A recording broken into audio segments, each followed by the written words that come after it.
Hello everyone, commerce अध्ययन में हम देखने वाले हैं कॉस्ट अकाउंटिंग में जो आपका चैप्टर है कॉन्ट्रैक्ट कॉस्टिंग, उसका प्रैक्टिकल क्वेश्चन नंबर हम 11 डिस्कस करेंगे। नंबर चेंज हो सकता है तो आप क्वेश्चन को मैच कर सकते हैं अमाउंट के साथ, आपको पता चल जाएगा कौन सा क्वेश्चन है। इसको सॉल्व करेंगे, प्रॉफिट को फाइंड आउट करेंगे, साथ ही साथ जो आपका WIP का बैलेंस अमाउंट है वो फाइंड आउट करेंगे। ओके, क्वेश्चन है आपका, a building contractor took a contract for the construction of a certain building on 1st April 2014. The contract price was agreed at rupees 4 lakh. एक building contractor है, means वो building बनाते हैं और उन्होंने यहाँ पे कॉन्ट्रैक्ट लिया है 1 अप्रैल 2014 को। अगर कॉन्ट्रैक्ट प्राइस की बात करें, जो एग्रीड प्राइस है वो है 4 lakh rupees. The contractor had made the following expenditures. अब जाहिर सी बात है कि वो कॉन्ट्रैक्ट का काम कंप्लीट करेंगे तो उसमें बहुत सारे खर्चे होते हैं, तो उस पर्टिकुलर ईयर में कितने खर्चे किए गए वो यहाँ पर गिवन है बच्चा। अगर हम बात करें, direct material purchase is 20,000 rupees, material issued from stores is 5,000 rupees, then direct labor is your 15,000 rupees, plant is 40,000 rupees, indirect expenses is 10,000 rupees. Total amount given है एक्सपेंसेस का, वो देख लीजिएगा। From the following further particulars prepare contract account for the year, also show the amount of work in progress which will be shown in the balance sheet of the contractor. यहाँ पे कुछ और information given है, सो यहाँ पर आपको WIP find out करना है, बैलेंस अमाउंट जो आप बैलेंस शीट में शो करते हैं, कॉन्ट्रैक्टर की बैलेंस शीट में शो होता है। ठीक है बच्चा। Value of plant on 31 March 2015 is 30,000 rupees. Stock of materials at site on 31 March 2015 is 5,000 rupees. Material return to stores is 1,000 rupees. Work certified by architect 75,000 rupees. Cash received from contractee 70,000 rupees. Cost of work not yet certified is 4,000 rupees. Okay बच्चे, ये uncertified का amount है, work uncertified का amount है 4,000 rupees यहाँ पे। और ये जो चीज़ें आप देख रहे हैं जो 31 मार्च बार बार वो बोल रहे हैं, तो वो क्लोजिंग स्टॉक से या क्लोजिंग बैलेंसेस से at the end of the contract या फिर at the end of the जो आपका पीरियड था उसके, जब भी कॉन्ट्रैक्ट कंप्लीट हुआ उस ईयर के एंड में जो चीज़ें बच गई वो हम हमेशा एज अ क्लोजिंग स्टॉक्स दिखाते हैं, तो हम बाई साइड में शो करते हैं। ठीक है, तो अभी इस क्वेश्चन को हम सॉल्व करेंगे, WIP का अमाउंट फाइंड करेंगे जो बैलेंस शीट में ट्रांसफर होता है। वीडियो साथ एंड तक बने रहिएगा ताकि हर एक पॉइंट आपको अच्छे से क्लियर हो जाए। सॉल्व करेंगे इस क्वेश्चन को और हम यहाँ पर प्रिपेयर करेंगे कॉन्ट्रैक्ट अकाउंट बच्चे।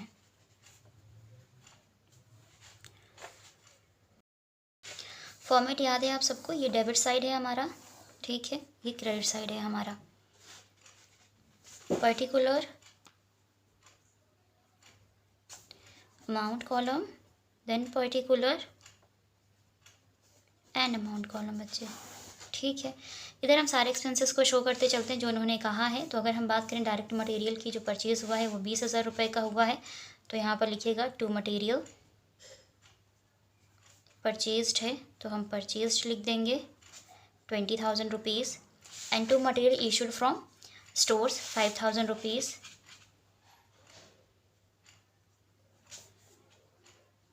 To material issued from store is 5,000, so 5,000 दिखा देंगे। Then direct labour is 15,000 rupees. To direct labour 15,000 rupees, वो हम शो कर देंगे यहाँ पे। उसके बाद है बच्चे आपका ये दोनों तीनों हो गया। प्लांट इज़ 40,000 रुपीज़, जो प्लांट यूज़ हो रहा है इस कॉन्ट्रैक्ट को कंप्लीट करने के लिए वो है आपका 40,000, उसकी कॉस्ट है। इनडायरेक्ट एक्सपेंसेस की बात करें तो यहाँ पे दिया हुआ है 10,000। टू इनडायरेक्ट एक्सपेंसेस कितना था, 10,000 रुपीज़ बच्चा। ओके, इतना क्लियर हो गया, हमने सारे एक्सपेंसेस ऑलमोस्ट दिखा दिए। अब आगे आते हैं, क्या कहा उन्होंने, वैल्यू ऑफ प्लांट 31 मार्च बोला उन्होंने कि at the end of the year जो प्लांट की वैल्यू बची, ये जो 40,000 का प्लांट था वो 30,000 का रह गया, तो ये बाई साइड में दिखा दीजिए आप, बच गया है, ठीक है ना। बाई प्लांट कितना, 30,000। बाई प्लांट एट साइट आप बोल सकते हैं इसको, एट साइट में जहाँ पे काम हो रहा था वहाँ पे 30,000 rupees. Then stock of material की बात करें एट साइट, वहाँ पे जो मटेरियल बच गया वो 5,000 रुपये, तो आप इसको क्लोजिंग स्टॉक भी बोल सकते हैं या फिर बाय स्टॉक या बाय मटेरियल एट साइट। ठीक है, amount is 5,000 rupees. Then material return जो है स्टोर्स को वापस चला गया 1,000 का, तो हम इधर दिखा देंगे by material return. Material return is 1000 rupees बच्चे, ठीक है। उसके बाद है आपका वर्क सर्टिफाइड बाय आर्किटेक्ट। आप इसको यहाँ दिखाएंगे तो किस नेम से दिखाते हैं बच्चा, हम सबको पता है कि जो वर्क सर्टिफाइड होता है वो जाता है बाय वर्क इन प्रोग्रेस में, ठीक है, जिसमें आप दिखाते हैं work certified amount, then work uncertified amount, ठीक है बच्चा। अब वर्क सर्टिफाइड की अगर हम बात करें तो उन्होंने कहा है 75,000, हाँ 75,000, सो 75,000 दिखा दीजिए। वर्क अनसर्टिफाइड लास्ट में उन्होंने कहा था कि cost of work not yet certified, means ये वो कॉस्ट है वर्क की जो अभी तक सर्टिफाइड नहीं हुआ है, तो वो है 4,000 रुपये। तो आप उसको यहाँ पर शो कर दीजिएगा। टोटल आ जाएगा कितना बच्चा, 79,000 आ जाना है, 79,000 हम यहाँ पर शो कर देंगे। टोटल WIP हो गया। अब यहाँ पर हमें क्या करना है, और ज़्यादा कुछ चीज़ें हैं नहीं। कैश रिसीव फ्रॉम कॉन्ट्रैक्टी ये इसलिए दिया होता है ताकि जो आपका एक्चुअल प्रॉफिट होता है, जो प्रॉफिट एंड लॉस में हम ट्रांसफ़र करते हैं, वो फाइंड आउट कर सके। और इसी के थ्रू हम ये भी चेक करते हैं कि हम जो प्रॉफिट है वो कितना आएगा, ठीक है। जैसे कि अब यहाँ पर प्रॉफिट आएगा या नहीं आएगा तो वो आप देखेंगे कैसे। पहले तो आप कॉन्ट्रैक्ट प्राइस को ध्यान रखिएगा कि कितना है, 4 लाख रुपए है। अब आपको वर्क सर्टिफाइड अमाउंट चेक करना है कि वर्क सर्टिफाइड अमाउंट कितना है, 75,000 है। क्या ये 75,000 1/4 ऑफ कॉन्ट्रैक्ट प्राइस से ज़्यादा है या कम है? अगर ज़्यादा है तब तो प्रॉफिट हम फाइंड करेंगे, अगर कम है तो ज़ीरो है। मीन्स 1/4 होना ही चाहिए, मिनिमम 1/4 होना चाहिए आपका वर्क सर्टिफाइड अमाउंट। किसका? कॉन्ट्रैक्ट प्राइस का। अगर है तो हाँ आप प्रॉफिट को फाइंड करेंगे और आएगा भी। अगर उससे कम है, 1/4 से कम है वर्क सर्टिफाइड अमाउंट, तो नील आता है, ज़ीरो आता है। तो उससे पहले तो आप चाहें तो पहले आप इसका हम बैलेंस कर लेते हैं, उसके बाद उसको मैं बताती हूँ कैसे करना है आपको, ज़ीरो कैसे आएगा, ठीक है। टोटल कर लीजिएगा, ये 79,000 प्लस 1,000 किया तो 80,000, 80 प्लस 30 कितना, 1,10,000, 1,15,000 आ रहा है आपका क्रेडिट साइड। क्रेडिट साइड आ रहा है आपका 1,15,000 बच्चे, 1,50,000 कर दिया, 1,15,000। फिर ये वाली साइड की टोटल करेंगे हम, 40 10 50,000, 50 10 60,000, 60 20 80, 80 5 85, 5 90,000। तो 1,15,000 में से जब हम 90,000 को माइनस कर देते हैं ना बच्चा, तो कितना हो जाएगा आपका, ये माइनस करोगे आप, 0 0 0 5, 11 में से 9 गया, 9 2 11, 25,000 है ना। तो यहाँ पे अगर हम बात करें बैलेंस CD की, तो वो आपका यहाँ पर जो बैलेंस CD आ रहा है, जिसे आप बोलते हैं national profit balance CD carry down, वो आ रहा हमारा कितना बच्चा, 25,000।